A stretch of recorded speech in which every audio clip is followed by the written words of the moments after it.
Hello everybody, welcome back to my channel. This is the final episode of our collaboration series SPF. For any of our new viewers, here's what we've covered so far.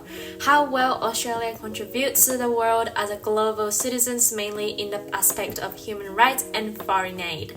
The link to our past episodes are in the description, so check it out. Today we are going to discuss an important international agreement, the Convention on the Rights of the Child. I'd love to invite my friend Sanuki from the Humanitarian to help me again. Come and join me, Sanuki. Hi everyone. I can't believe we're already at the end of our series. I know. It's gone so quickly. I know. Thanks for having me again, Sala. I'm actually quite excited to talk about today's topic. So, could you tell us a bit about this agreement? Yeah, so basically, the Conventions on the Rights of a Child, also known as UNCRC. Damn, that's such a mouthful. You're gonna hear me stutter all the time today. Like, we might need to film this twice. Probably. So, as I was saying, the UNCRC is an agreement created by the UN in 1998 to ensure that every child has rights, no matter their status. The goal is for all children to grow, learn, and live safe and healthy lives with dignity and respect, regardless of gender, religion, culture, ethnicity, or like any other possible statuses they could receive. Australia has ratified the agreement in December 1990, which means that the country has a duty to make sure all children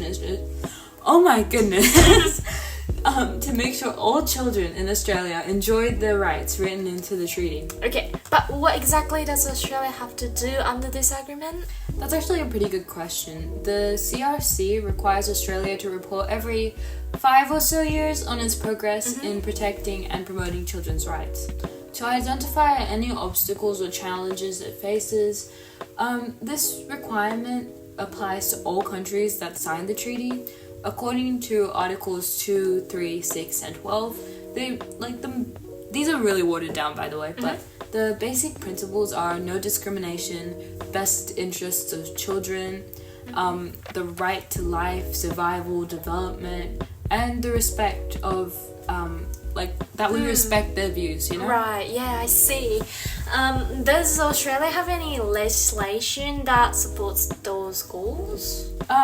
Well, that's actually a great question. In 1986, Australia established the Australian Human Rights Commission Act, which later created the Australian Human Rights Commission, the Australian Human Rights Commission, AHCR, and the AHCR investigated discrimination and protects human rights. There's also the National Framework for Protecting Australia's Children, created mainly in 2021, and it's gonna span and kind of cover up to 2031. We'll see what happens, which helps in turn the CRC's obligation into real, to fulfill the promises, right? Turn them into real action, right?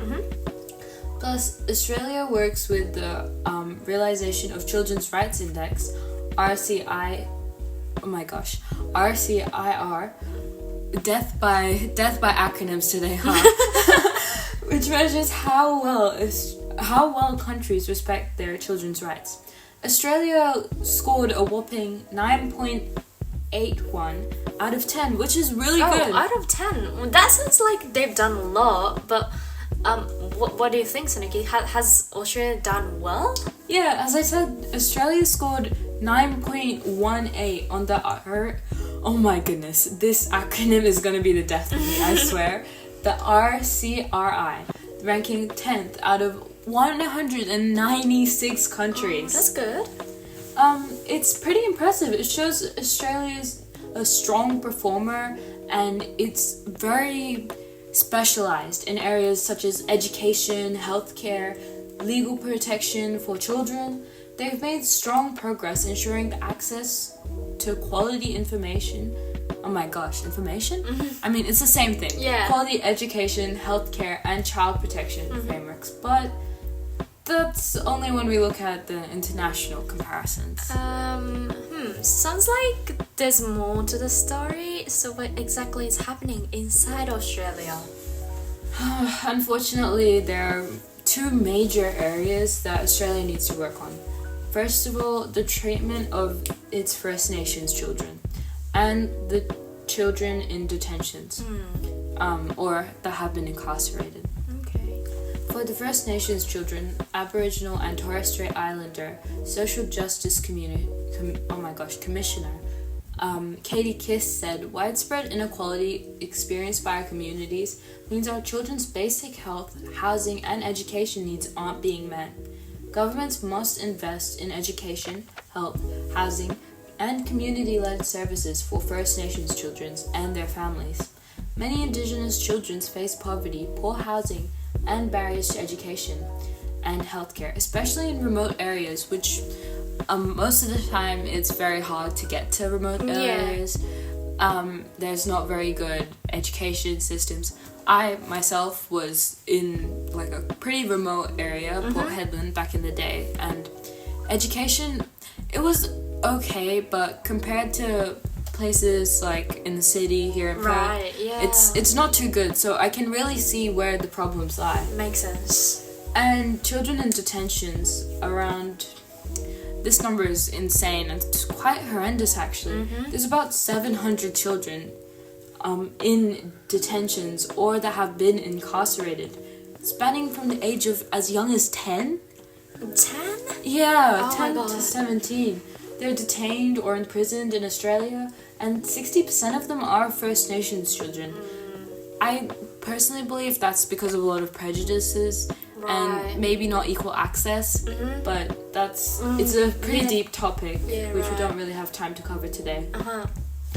The Human Rights Watch researcher Annabelle Hensey said Australia's treatment of children in its criminal justice system went from bad to worse in 2024. In some detention facilities, like those in Canaris and Murgon. I think it's Cant. Cant? Really? Yeah. Oh, why does it have an R?